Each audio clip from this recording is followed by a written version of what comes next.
Hello everyone and welcome back to my channel. You are at the lovely Mrs. Y is Fly, and I'm so glad today I decided to do a plan with me video because I am not camera ready today.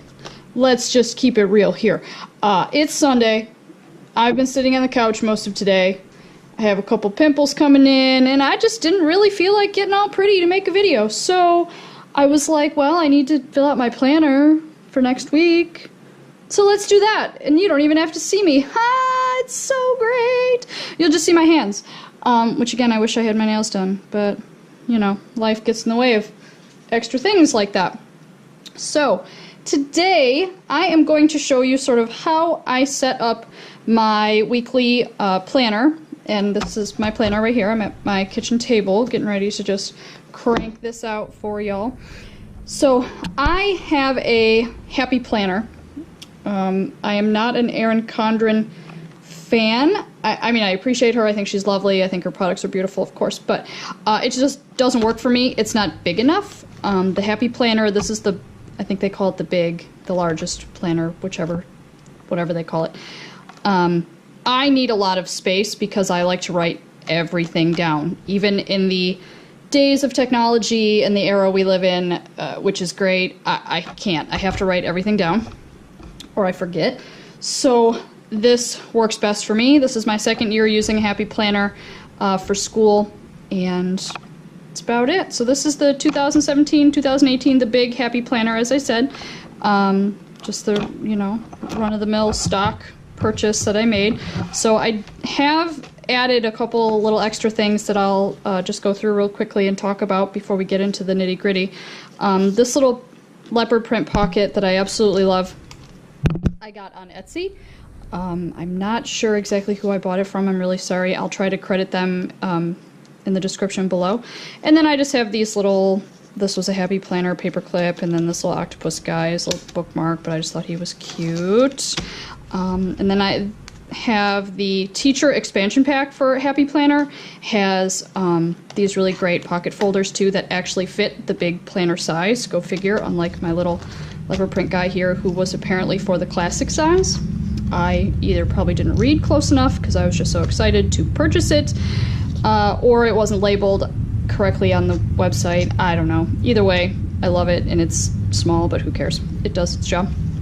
And then I keep our district calendar in here, the one that they actually gave us. I've written all the dates in the planner too, but just in case I missed anything, I can grab that. And I keep important things that I have to turn in to the office and whatnot in there. And again, this is part of the teacher expansion pack. This is my classroom checklist. I haven't really filled it out. I don't keep a paper grade book because I teach high school, and I honestly find it to be doing the same thing twice. I don't think it's very efficient, but I am going to use this for a different purpose this year. Rather than a grade book, I'm going to list all my kiddos. I haven't done it yet, as you can see. And I'm going to keep track of their formative assessments leading up to their performance-based assessment. Our school is a competency-based school as of this year, and we are doing competency-based grading and performance-based summative assessment. So in order to get to the summative point, kids have to finish however many formatives you have set up before they should be able to successfully complete the summative. So say it's 10 steps, so you'd have 10 formative assignments along the way. And kids try to get sneaky because they're kids, and they do stuff like that. And be like, oh yeah, I turned that in, and oh yeah, I did that, and I passed that. Like, just let me, turn this summative in.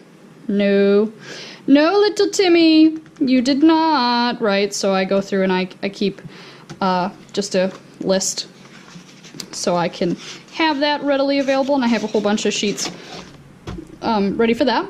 Then I have this nice little, these are just little dividers that came with the, these are Happy Planner. No, they didn't come in an expansion pack. I just bought those separate. And they have little tabs at the top. I know it's hard for you to see. Here you go. And I just put a little thing at the top that says get to it. I'll try to show you guys the up close nitty gritty stuff when we get to it. But I'm filming with my GoPro, so it's a little hard to see. Note pages I like for just staff meetings, and I met with the curriculum coordinator, and we talked about some departmental things, and then I went to a Jostens Yearbook conference, and I just kept notes right in here. I like the note pages because I like to just keep everything in one place, rather than having to look all over the place, right? So, I can probably take out July and August in my planner. I just haven't done it yet. I don't like carrying around months that I'm not currently using. I just seems like a waste to me. I'd rather add more note pages to fill up the space, or find something else to do with the space. But here's my monthly. I don't go too crazy on the monthly like some of these planner folk do. I love y'all, but man, you got a lot of time and a lot of money for all that cute stuff. I wish I did. But I don't go too crazy with my monthly. Like I said, I go through and I write down all of our school events from the district and, you know, paydays. And I try to make it cute, but sometimes it just, you know, but that's okay. I do write all my kiddos' birthdays, all my students. They filled out a Google form questionnaire this year as one of their first day activities, so I have their birthdays readily available, so I wrote them down, and I also wrote down what their favorite snack was. So hopefully I can bring in their favorite snacks on their birthday, just to help celebrate. Here are some spreads from the last couple weeks. So this was my first week back to school. We only had school Wednesday, Thursday, and Friday, so obviously Monday, Tuesday are a little empty. And then I'll show you guys kind of how I break up my weekend. I don't use the weekend section because I don't use this really as a personal planner. It really is just a school teacher planner, but this is not the Happy Planner teacher planner. So many uses of the word planner. I don't like the teacher planner because I feel like it's very geared towards elementary teachers. So I just use the regular, generic, if you will, Happy Planner, and I kind of make it work for me, and I'll show you how I do that here. So that's kind of my first week. And this was my second week of school, which gets a little more involved. We didn't have school on Labor Day, obviously, so that was just an extra little column for me to use for whatever. But I'll show you kind of how I set this up. So, whoop, almost hit my camera. That would have been bad. So, can I do this way? There we go. The weekly to-dos I obviously use as weekly to-dos. Notes, I forgot to add my little check-off things to do sticker that I'll show you on the next week. Here, so this is just one of my kiddos and when their birthday is and what their favorite snack is. And then I get into here. I don't know how I'm going to show you guys this without like messing with my camera a whole bunch. Hold on. Let me do this. Technical difficulties are part of our lives, right, as teachers? Just kind of how it works. Okay. So I set my planner up by day, obviously of Monday, Tuesday, Wednesday, and they're vertical. But then I set it up so my top row, if you will, is my 9th grade. My middle row is my yearbook class, and then my bottom row, my 3rd row, is my AP literature class. I separate their homework from the agenda for the day with just a little strip of washi and what they have to do.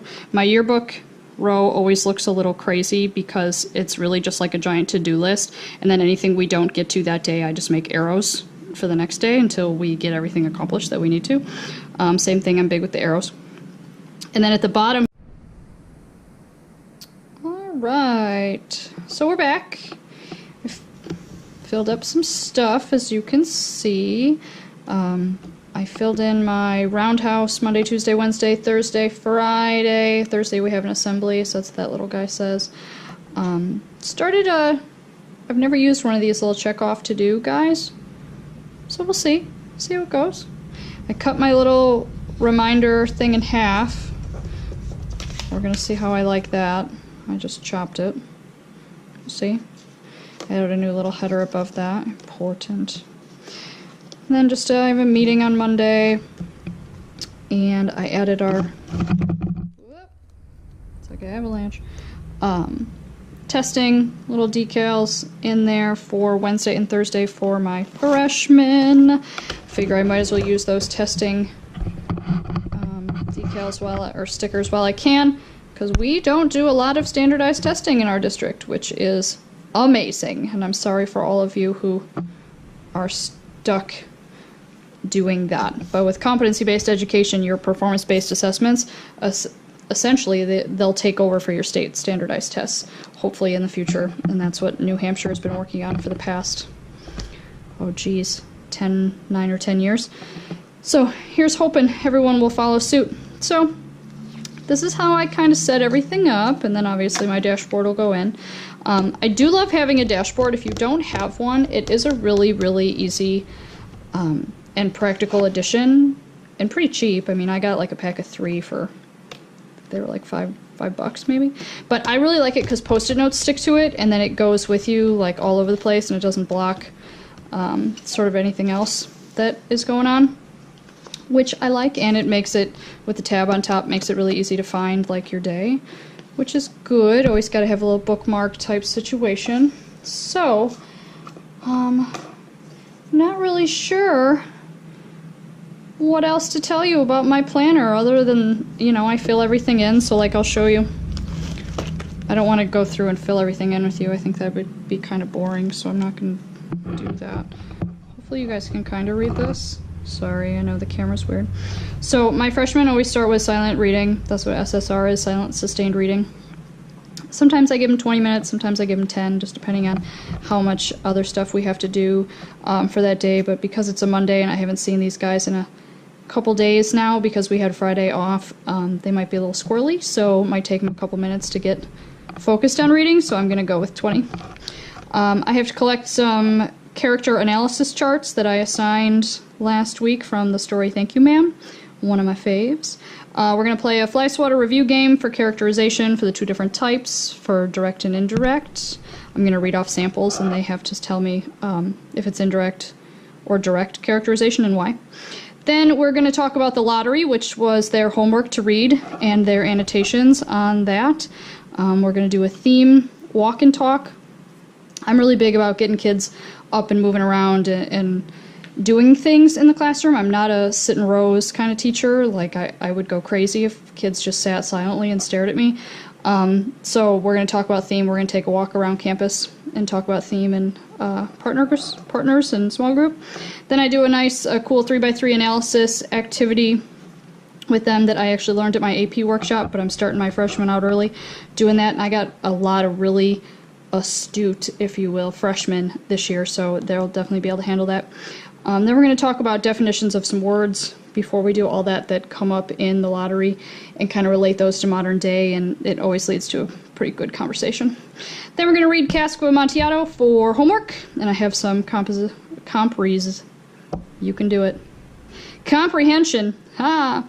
Questions that go along with that, and that would just be a formative assessment of, you know, did you read it and put some effort into it, or did you not and you're just making stuff up? You know, it happens. We've all done it. My yearbook group, OMG, you guys. My yearbook kiddos, I have 9 of them this year. They are on fire. Hot fire flames my yearbook children are on. They have sold already, this is what technically the 1, 2, 3.5, technically the 4th week of school, I guess, if you want to go there. They have sold 30% of the ad sales of last year in about 2.5 weeks, because we didn't start selling until not last week, the week before. They are on fire. We got to sell it's about $5,000 worth of advertising, business advertisers in our yearbook, and then we sell about, I think it's like $1,400 around in student recognition, senior ads, and those things. So I got to get that part rolling. And otherwise, they're working on some design spread things and just overall trying to get some spring sports pages done, getting their ad artwork finished and whatnot. I know we have a deadline coming up. Oh geez, I think it's November. Let's see if I have it in here. That's why we have planners, Ashley, because we're smart. Yeah, November, I don't have it written in here, but I know for sure. November 6th is my deadline for a 22 spreads for yearbook to Jostens. That's 44 pages. because obviously a spread is left-right. So we got to get crack-a-lackin' on that in Yearbook this week, but they're all doing really well. I almost have too many kids. 9 is almost like 4 too many. Next year I think I'm going to try to limit it to 5, and I'm going to try to be really picky about who I take. So we'll see. We'll see how all that goes with the scheduling and what not. But here's hoping. Then I am going to be finishing up some short story things this week with freshmen, and I think we're going to start our first book next week. So that would be this week. We're going to read The House on Mango Street. I've never read it. I've heard awesome things, and I'm excited to give that a try and kind of read it with them and have that experience, which I think will be really cool. And then my AP Literature class is starting here. We're starting with character archetypes and why those exist and how they add to, of course, the meaning as a whole, meaning of the work as a whole. All my AP people are jumping up and down, yes. We've just been doing short stories, going over characterization, theme, plot structure, gonna work on some satire things and just short story related whatnot. And then we're starting to get real nitty-gritty into our fiction boot camp, and we're starting with my favorite thing ever, and it is Gothic literature. And let me show you what we're starting with, and you all are going to hit the unsubscribe button. I know it because I am a big freak, and my favorite book is, can you guess? Dracula. I collect copies of Dracula. I am in my mid-30s, early 30s. Early 30s, we'll go with that. And I collect copies of Dracula, and I can't speak. I'm so freaking excited about it. I just wanted to show you my collection. This was my first copy that I read in college. It has all my, I say all my notes, and then I flip and there are none. How embarrassing. Either way, it has some annotations in it from when I read it in college. I obviously didn't annotate nearly as well as I tell my kiddos to. I would be ashamed of my kiddos if they annotated like me. Do as I say, not as I do, right? So, I'm going to start with Dracula, go on to...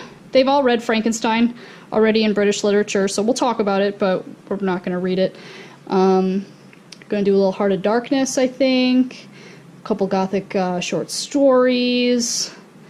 I don't know. And I think their PBA for that unit is going to be to create a horror movie using like the character archetypes and the Gothic structures and the Gothic things. So I'm pretty excited about that. Stay tuned. And right in time for Halloween. Yay! Halloween is coming. My favorite. Alright, well, I hope everyone enjoyed this kind of random but hopefully informative video on how I set up my large happy planner for secondary high school English. Again, I use the rows, 1 per class, but I'm fortunate where I only teach 3 classes a semester. So if you teach more classes, which I have used this planner when I did teach more classes, I just cut the boxes in half. Right, with washi tape or a pencil or whatever you had to do. But, I mean, it worked. It worked just fine. It's just less space, I guess. But if you're like me, I like writing everything down. And then I have to figure out, too, before I let you guys go, comment below if you have a suggestion for me. This is kind of what I'm thinking. So, say this is my... we don't have to turn in lesson plans, so this technically like is my lesson plan for the day, and obviously I have like a Google slide show and whatnot that goes with like every day what we're going to be doing, an agenda, a target, an objective, and all those things, and I save all those, but this is really all I write down as far as like planning goes, which I know some people are like shocked and horrified. My previous school in Michigan, I had to do extensive lesson plans every week, and they actually reviewed them. Which was great. I had no problem doing it. It was just like one more thing to do and you just got used to it. But now that I'm out of that habit, it's hard to get back into. But, so if my principals say, ever needs my lesson plans, I'm pretty sure if I photocopy this page, it is not going to be sufficient. He's going to be a little like, what the crap is this? And I don't blame him because I would do the same thing as administration. So what I'm thinking of doing is planning like this before class, and then after my class is finished, going on to maybe like planbook.com. And I've tried to use that before, but again, I like writing everything down. I'm just old school that way. But so after the day or the week is over, going back through here and entering it into Planbook, so I have like a more flushed out record that I could submit if I needed to. I don't know. It just feels like doing the same thing twice, and I hate inefficiency. So I'm not really sure. Let me know what you guys think about Planbook and that idea in the comments below. And if you haven't already, hit that subscribe button. Do it. Do it now. And then, of course, like the video if you liked it. And other than that, this is Mrs. Y is Fly, and I will see you guys later. Have a great week. Bye. Peace out.